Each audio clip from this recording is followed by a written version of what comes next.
అది మామూలు.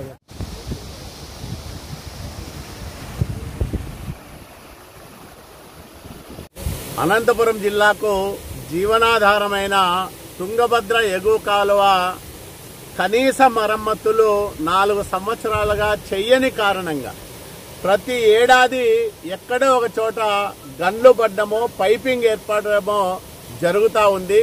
ఫలితంగా నీరంతా కూడా వృధాగా పోతా ఉంది. జగన్మోహన్ రెడ్డి ప్రభుత్వానికి సాగునీటి ప్రాజెక్టుల పైన ఎంత మాత్రమూ శ్రద్ధ లేదనే దానికి వృధాగా పోతున్న ఈ జలాలే ప్రత్యక్ష సాక్ష్యమని నేను చెప్తా ఉన్నా. తుంగభద్ర ఎగువ కాలువ 113 కిలోమీటర్ దగ్గర అండర్ టన్నెల్ దగ్గర రింగ్ బండులో లీకేజీ ఏర్పడి మొత్తం నీరంతా కూడా వంకపాలవుతా ఉంది. దీనికి ఎవరు బాధ్యులని నేను అడుగుతా ఉన్నా.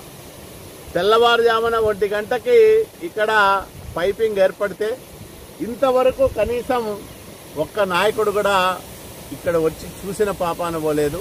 నీరంతా వృధా అవుతా ఉన్న దాన్ని అరికట్టే ప్రయత్నం ఇంతవరకు చేయలేదు ప్రభుత్వం. అంటే నీటిపైన, అనంతపురం జిల్లా రైతు ప్రయోజనాలపైన ఈ ప్రభుత్వానికి ఎంత మాత్రము చిత్తశుద్ధి కాదు కదా, కనీస శ్రద్ధ కూడా లేదని మనకు స్పష్టంగా అర్థమవుతా ఉంది. నేను ఈ తుంగభద్ర ఎగువ కాలువ దుస్థితి పైన చాలా సార్లు ప్రభుత్వానికి విజ్ఞప్తి చేశా, ముఖ్యమంత్రికి లేఖలు రాశా, జిల్లా కలెక్టర్ గారికి లేఖలు రాశా. కానీ ఏ ఒక్కరూ స్పందించడం లేదు. తక్షణ మరమ్మతుల కోసం కనీసం 20 కోట్లన్నా ఇవ్వండి అని అధికారులు పదే ప్రతిపాదనలు పంపితే 4 సంవత్సరాలుగా ఒక్క రూపాయి కూడా ఈ మరమ్మతులకు మంజూరు చేయకోకుండా తుంగభద్ర ఎగువ కాలువ పైన తీవ్ర నిర్లక్ష్య ధోరణి ప్రదర్శిస్తా ఉంది. నేను రాయదుర్గం ఎమ్మెల్యే కాపు రామచంద్రారెడ్డిని అడగదలుచుకున్నా ఈ సందర్భంలో, నువ్వు నీ కుటుంబం ఇక్కడ రైతులతో 7,000 8,000 పైపులు వేసుకున్న వాళ్ళతో వసూలు చేస్తా ఉన్నారే, మరి ఆ డబ్బుల మీద ఉన్న శ్రద్ధ, ఆ కమిషన్ల మీద ఉన్న శ్రద్ధ ఇక్కడ ఏర్పడ్డ ఈ గండి మీద ఎందుకు లేదు?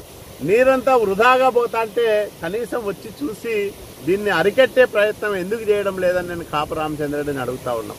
మీ అంత బాధ్యత లేని ఎమ్మెల్యే ఈ రాష్ట్రంలోనే కాదు భారతదేశంలోనే ఎవరు ఉండరు. నీకు డబ్బులు ఎక్కడ ఆదాయం ఉంటుందో, ఎక్కడ దోపిడీకి అవకాశం ఉంటుందో దాని మీద ఉన్న శ్రద్ధ రైతులపైన, ఈ ప్రాంత ప్రజలపైన లేదని దీన్ని ప్రత్యక్షంగా మనం చూస్తా ఉన్నాం. ఇప్పటికైనా బుద్ధి తెచ్చుకొని ప్రభుత్వం తుంగభద్ర ఎగువ కాలువను ఆధునీకరించాలి, మరమ్మతులు చేయాలని నేను డిమాండ్ చేస్తా ఉన్నా.